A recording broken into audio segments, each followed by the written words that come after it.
Okay, next up we've got Andrew Dowdy talking about climate change context for Black Saturdays, fire weather and higher convection. Andrew is a senior researcher in climate change variability and extremes group at the Bureau of Meteorology, with research experience in hazardous phenomena including cyclones, bushfires, thunderstorms and east coast lows in a changing climate. Thank you, Andrew. So in my overview, I'll be talking about a new national database of fire weather that's been produced, and that allows us to put events in a historical context, which we haven't been able to do previously with quantitative approach to that. Also focus on new pyro-convection work, so that includes on Black Saturday some of the extreme events aspects that we saw, including new lightning ignited fires, and the lightning actually produced in the fire plume, igniting fires far ahead of the fire front. And then from a climate context on that, how are those sort of conditions expected to change in the future? How have they changed already? How does Black Saturday sit in that context? And also, I guess, how are we communicating these new research findings and translating it into practical tools and knowledge that is already being used by a lot of fire agencies. So we've put a lot of effort into that in recent years. So first up, the database we've produced, we can now make figures such as these. Fire agencies are getting updates on these from the bureaus. Yesterday we sent some to the CFA from the West on that for conditions. Incidentally, January was highest on record for a lot larger areas than we saw back in Black Saturday. So this current conditions are looking quite bad in many places. So up the top there is January 2009. You've got extreme conditions prior to Black Saturday, and this is the February ranking of average conditions. Obviously Black Saturday is one day, but this provides the monthly context. So it's based on the AWAP data set, which is a gridded analysis of observations, and then for wind speed it's reanalysis winds matched to the bottom 5-week forecast wind speeds. And it allows you to do things like look at how El Nino and other things are affecting it, and we can also do this on station data, which Chris Lucas does a lot, and this provides a complementary aspect to that, so you can get the broad scale climatological aspects, look at spatial variations, and also goes back to 1950. And so Black Saturday was not in your typical extreme fire weather from a seasonal perspective, where you have El Nino events tend to mean less rainfall, lower humidity, higher temperatures, combined leads to more extreme fire weather, but it was actually not in those conditions. And so we can look at things like that, and it varies seasonally and regionally, as you'll see over there. So in the red means more severe in El Nino events.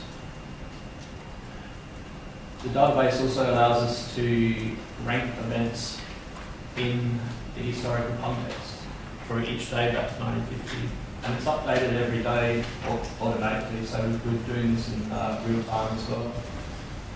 So looking at the different return periods, ARIs, Black Saturday, the values are actually higher than any other day on record for large areas.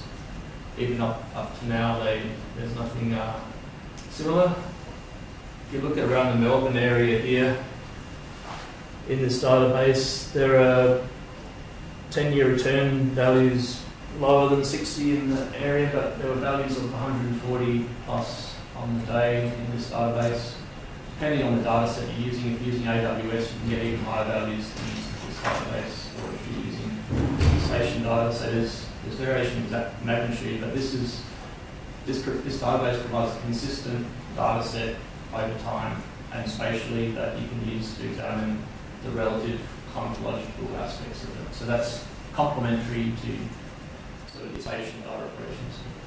allowing this sort of thing. So at the time we weren't able to really clearly say these conditions were worse or similar, and so the language was sort of as bad as, but now we can clearly say there was huge areas that were much worse than anything we've seen previously. So I guess why are lots of records being broken? In January this year we've seen many records broken on heat and other aspects, and seeing records all the time, more and more these days. And so looking at the long-term trends in the data, you can see it varies regionally and seasonally, but overall in Southern Australia there's a trend towards increased fire weather severity, and particularly in spring in Southern Australia, so this is associated with an earlier start to the fire season. And so we've been working with fire agencies around this, and an example was end of last winter in New South Wales, and we've chatted with Simon and others in RFS prior to these end of winter severe conditions, saying we're actually seeing trends where the conditions around the start of summer in the historical context are now actually what we're seeing around the end of the winter. It's actually progressed a lot earlier to the start of the fire season now, so you need to be prepared for not how we used to see conditions back in a few decades ago. Things are now changing quite rapidly in this area. So this helps the planning and preparedness, which hopefully can help reduce the impact of these events in the future, and also in real time these days. So I guess as an example of communicating climate knowledge for practical applications, we're seeing more of these things happening now. So bit of technical analysis on it. You can break the FFDI, the fire weather, using partial derivatives into subcomponents and look at each component separately. Temperature is actually also included in relative humidity and the drought factor, which is this DF here. So temperature comes into three aspects of the four components of the FFDI, and based on partial derivatives, it's about half or so of the overall trend in Southern Australia is from the temperature. Another check we did was a second version of the entire data set with 1 degree removed in recent decades. So that's the anthropogenic climate change signal, is about a degree of warming in the past few decades. So, and that makes the trend regions that we saw there, most of those significant trends are no longer seen. So we have confidence in saying trends are attributable, at least in part, to anthropogenic influences. And this hasn't been possible to say prior to this. So this, particularly in the spatial coverage and the long data set, consistent method allows you to answer some of these questions. So new research in the past few years since Black Saturday has really been able to make some progress on this. So this is more trend attribution, where event attribution, Mitchell Blackyer has done some work on that. So that's individual events, how do you attribute an event, whereas this is trend attribution, so different aspects. So how does climate change influence fire risk? Well, it's getting hotter, as we mentioned, but it's more complicated than that. There's other influences, other weather influences at the surface, but also higher levels, as the three-dimensional aspects Kevin mentioned. Ignition potential from dry lightning, there's been a bit of work done on that, but I'd say that's really still a knowledge gap in research. Needs to next steps and focus on that.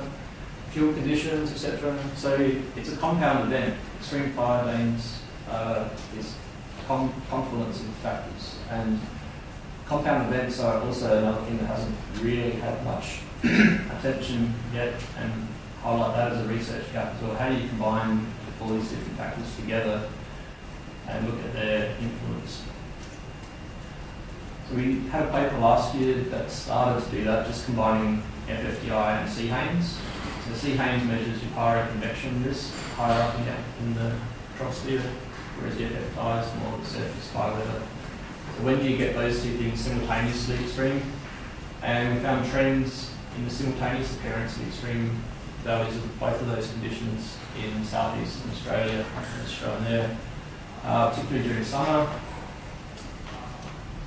And just interestingly, Black Saturday and Canberra both had the highest C. Haynes on record in the data set of any day. But only Black Saturday also had the highest FFPI simultaneously with the C. Haynes records. So shows extreme nature of that. And the pyroconvection that occurred, we've looked at that a bit, and in particular, I was interested in the lightning that was generated within the fire plume. And so this shows radar data on Black Saturday each hour, and the epitop height, so how the top of the plume is shown, and you can see the different fires as the main one, and as the night goes on, around midnight, you can also see the Beechworth plume up above 10 kilometres high as well. And with extreme fire behaviour reported on the ground at that time as well. So looking within the plume, we've got the red dots there are the satellite hotspots, and the satellite doesn't pass over very regularly. Now with Nimawari we could do a lot better than this, but this was only ever a few overpasses in the day, so you have to imagine the red continuing and then becoming that and then becoming that. But the blue is the lightning observations that we have for each hour, and then the purple circle is a fire that was ignited by lightning, and then it was seen by the satellite there. In the state agency reports, for that fire says lightning condition on Black Saturday in the afternoon there, and you can see that in that area there was a lot of lightning focused on that location. And if you step through each hour, you can actually see the first lightning occurs in 1600 local time, which is about 5 hours after that fire ignition. And in the next hour, there's a cluster of lightning there, but not elsewhere around it. So that clearly shows that that lightning was associated with the fire plume and not a thunderstorm in the general area.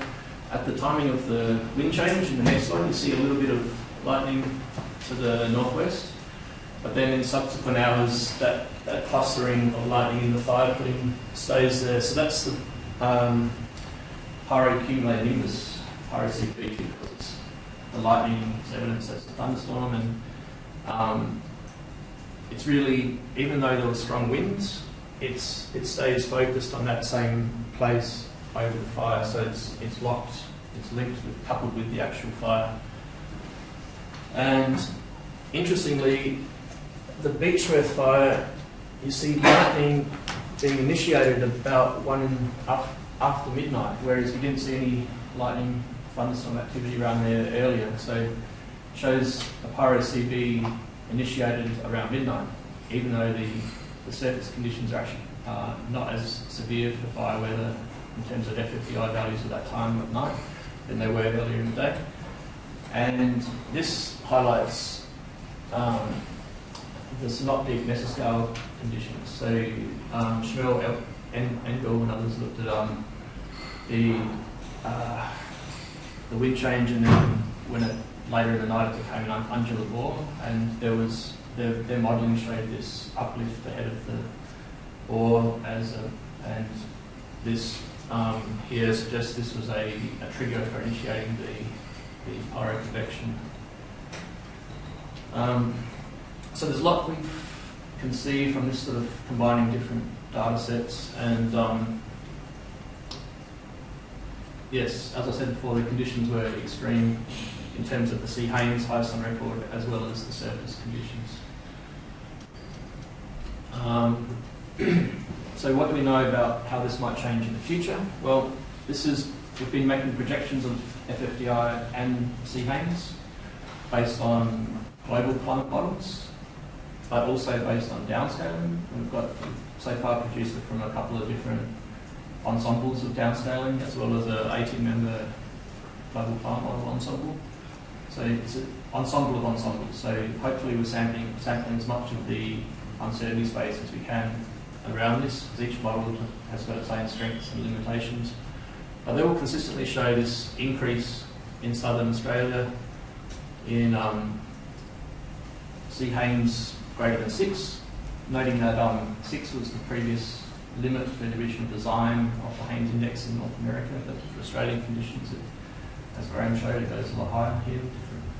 And also CHAINS greater than 95th percentile. And those values are actually a lot higher than 6 throughout most of Australia, so that's a more extreme measure. And so both of those contrasting measures of extremes also are consistent.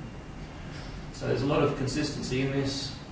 A lot of this work's been done through the NEST Hub, so the National Environmental Science Program, which is CSIRO and Bureau collaboration, as well as lots of universities, University of Melbourne, and Jason Evans is involved in this, and Marcus Thatcher from CSIRO and others. So all the work I've shown so far has been papers in the last year or two, and this is one that we're working on at the moment, yet to be published.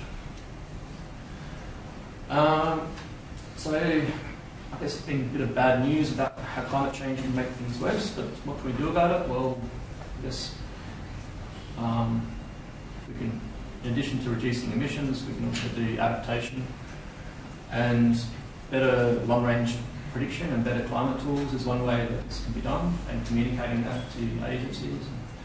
So we're currently working on long-range prediction in a climate context as well. So El Nino Southern Oscillation can influence the fire weather, and that can be predictable. So we can get long-range prediction out to 4 months, we've found, over summer. And we've got a project recently funded to develop systems for doing this. And this is part of a broader goal towards seamless services of climate that cover historical climate, long-range seasonal, as well as out to future climate in a consistent way that agencies can use. We've been working, as I said, with agencies, and AFAC is a key one, as well as the state fire and emergency services. And last year there was a lot of this research has been synthesised into background knowledge that AFAC was using for their climate change and emergency management work, and a discussion paper was recently accepted by the AFAC Council last year and is now being put into practice in different applications for them on adaptation.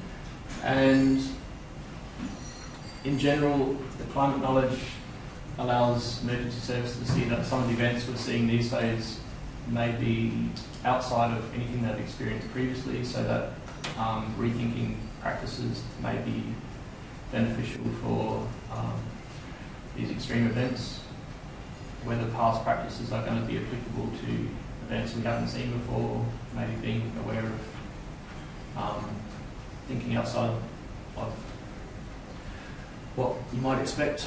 And it's also been used a lot, these data sets. Insurance companies obviously are very interested in, many of them are incorporating this into their funding schemes and models, and also energy and other infrastructure groups are using this as well. So that's, I guess, how we're trying to not just do research but make it useful as well from a climate perspective. And that's it. Thanks very much.